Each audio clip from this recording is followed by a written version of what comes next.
Today on The Young and the Restless, Audra spills her guts, Victoria puts Nate on the hot seat, and Traci goes off on Jack. At the ranch, Audra tells Victor and Nikki that Adam has information on her that could destroy her. Nikki wants to know how Nate fits into all of this. At the club, Victoria tells Nate that Audra met with her mother and pitched the same idea he did. Playing dumb, Nate asks, "Oh, which idea was that?" Victoria tells him it was the idea to merge Newman Media with Augustus. "How about that for a coincidence, huh?" Nate muses, "How about that?" Victoria tells him she isn't that naive. That could lead to Audra getting a demotion. She informs him that they know each other too well for this. "Just tell me what you and Audra are up to." Nate says he told Audra about his idea and perhaps she caught onto his excitement about it, and thought if she made a successful pitch to Nikki, she'd end up with a higher position in the company. Victoria snaps that Audra is too smart for that. There is no way that she would have a chance at winning in that situation. Why would she push so hard for something that would jeopardize the executive position she's already in? Nate can't answer that. Victoria thinks he can and that there's something he's not telling her. She wants to believe they'd never play games with each other. I really hope that I'm not wrong. At home, Adam gets a call from Victor, who summons him to the ranch now. Adam grabs his keys and opens the door to leave, but Sally's standing there with a gift. She wishes him a happy housewarming and asks, "Or is this a bad time?" Adam lets her in and she admires the place. Adam thanks her and asks if she's heard from Nick. Sally says he's flying back first thing in the morning. Adam would love to stick around, but he's been summoned to the ranch by Victor. Sally says she'll join him so he can tell him face to face that she's accepting his offer. Adam asks her to wait. He can tell he's ready to rip into him. "Why don't you just stay here? Make yourself a drink and order some dinner."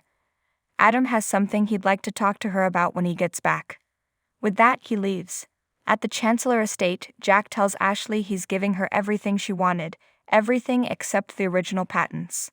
Those she developed on her own are hers to keep. Ashley muses, "So I just separate from the company and that's it?" Jack reminds her that's what she said she wanted. If that's changed, he'd like to know why. Abby tries to switch gears to appetizers, but Ashley replies, "I'll tell you what's changed, your attitude." She reminds her brother he already offered her everything back once before, and then changed his mind and rescinded his offer. She demands to know if he's doing that again. A little bait and switch on the worst possible day, her wedding day. Jack insists it's supposed to be a generous gesture on his part and hopefully a genuine effort to end the war between them. Tucker steps in to shake Jack's hand and thank him, explaining to Ashley that he wants to take the deal before he snatches it away so they can celebrate their wedding. "The sooner we get this Jabot crap over with, the sooner we can spend our first night together as husband and wife." Kyle heads to the door and Diane stops him. He's sorry he even came. Diane knows he's in a lot of pain and is trying to drown it in a meaningless affair. "Trust me, you're going to regret this." Kyle tells his mom, "Not tonight," and exits. At the ranch, Audra asks Nikki and Victor to please not blame Nate for this. She told him Adam had her backed into a corner, and there was no intent on his part to be malicious or manipulative. He was just trying to help her. She regrets not coming to them immediately to alert them to what was going on. Audra values her position and will never take for granted the opportunity they've given her, which is why I've finally come to you for advice. At the club, Nate tells Victoria she's right, "I owe you the truth." He reveals that Adam is blackmailing Audra over something she did to help keep Tucker out of trouble. Adam's price was to make the merger happen with Newman Media. Victoria sighs, of course. Nate was trying to protect Victoria and Newman from Adam going public with the scandal. Victoria sniffs. Unbelievable. Nate reminds her he dropped the issue when she asked him to. Victoria says this is classic Adam and asks, "So, just how serious is the situation?" At the ranch, Victor wants Audra to tell them everything and then he'll decide whether or not to help her. She finds this fair and tells them about the singer who slept with underage girls. Tucker fired the people in PR who participated in the cover-up, and then put her in charge of erasing every trace of the cover-up. "I was following my boss's orders." Nikki asks how Adam found out. Audra explains he found old emails that fell through the cracks. Audra says if I facilitate the merger, Adam keeps his mouth shut. If I don't, she confessed the whole thing to Nate, who offered to help convince Victoria to go through with the merger, but only because he believes in it. Nikki muses, "And then you came to me." Audra apologizes, she was frightened and felt trapped. She promises if she helps her survive this nightmare, nothing like this will ever happen again. Just then, Adam walks in. Victor asks, "Did you really think you were going to get away with this?" At the Chancellor estate, Jack tells Ashley what more he can do. "What more do you want?" Ashley replies, "You're right." She appreciates the wedding gift and him and Diane coming today. Diane congratulates her on her new life and new business. They're relieved she won't have to worry about Jabbat anymore. The company her father created will be in good hands. Billy interjects with a chuckle. "You're kidding, right?" He predicts with Diane involved the company will go to hell. Jack fumes. "What is it with you? You can't go 5 minutes without making some snide comment to piss me off." Billy tells him to stop gaslighting their sister. Tucker erupts, "Excuse me. Would you please shut up?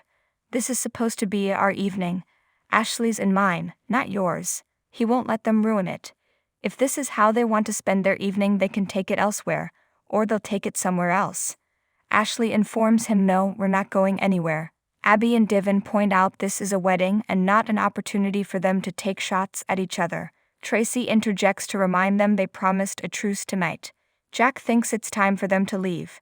Abby tries to stop Jack from leaving, but he insists. Ashley jokes, "Do we know how to throw a party or what?" She tells Billy she's sorry for Jack's words. Billy has a thick skin. He wishes them the best and he and Chelsea exit. Ashley quips, "More champagne for us, right?"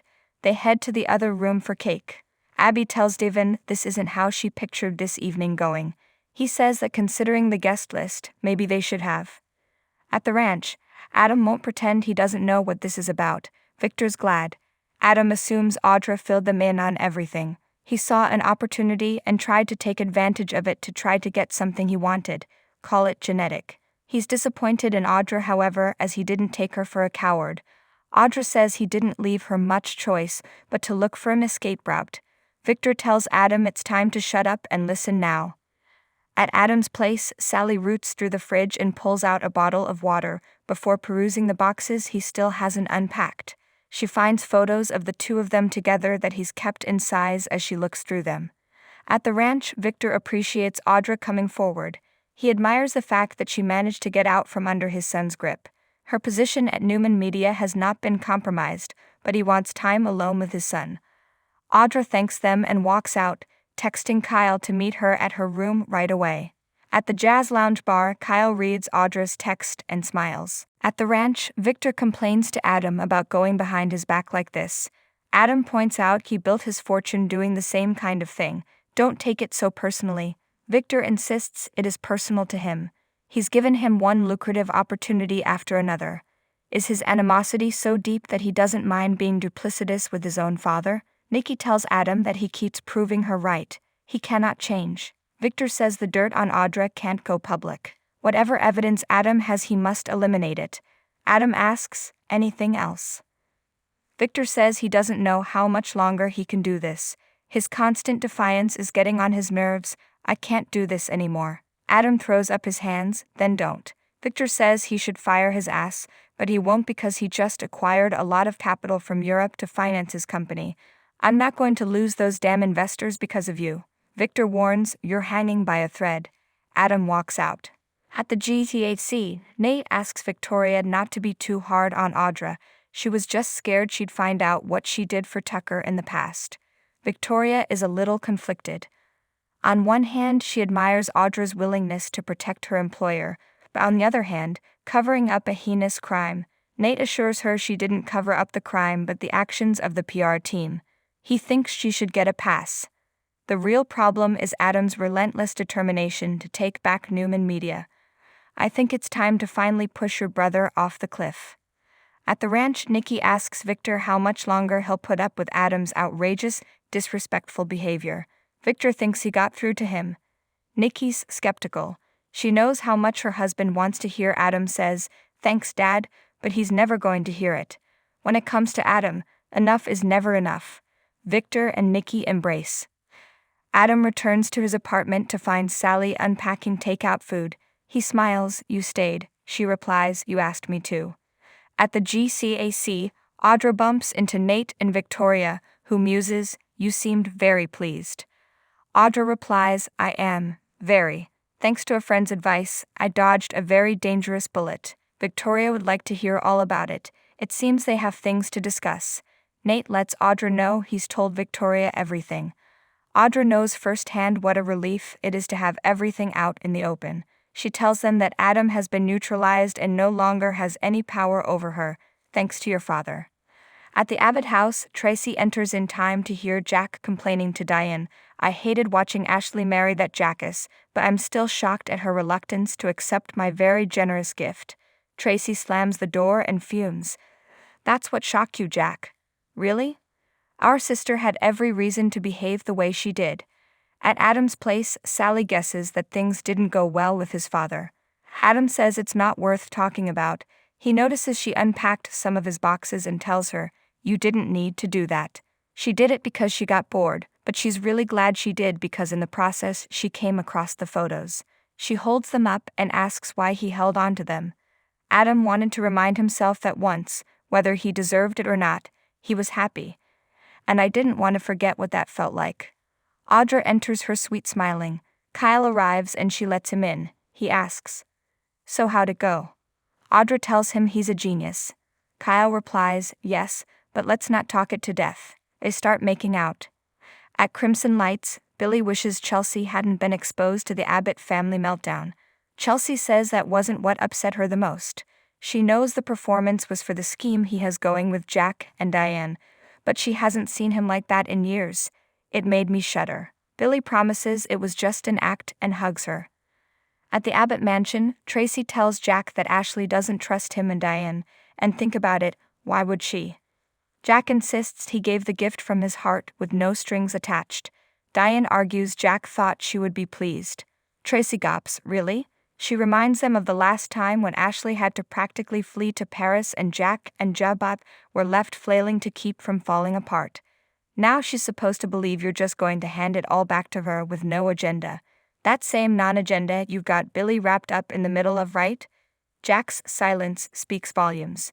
Traci fumes. What the hell are you up to? Whatever it is, you are about to rip this family apart again. In their suite at the GCAC, Tucker pours champagne and says he's the happiest, most lucky man in the world. He toasts his exquisite bride. Ashley replies, to the most, you are the most. Tucker says, I love you. He wants to dance. Ashley still can't believe she's saying this, I love you too. They kiss passionately. Tucker tells her, nothing else matters. They sway in an embrace.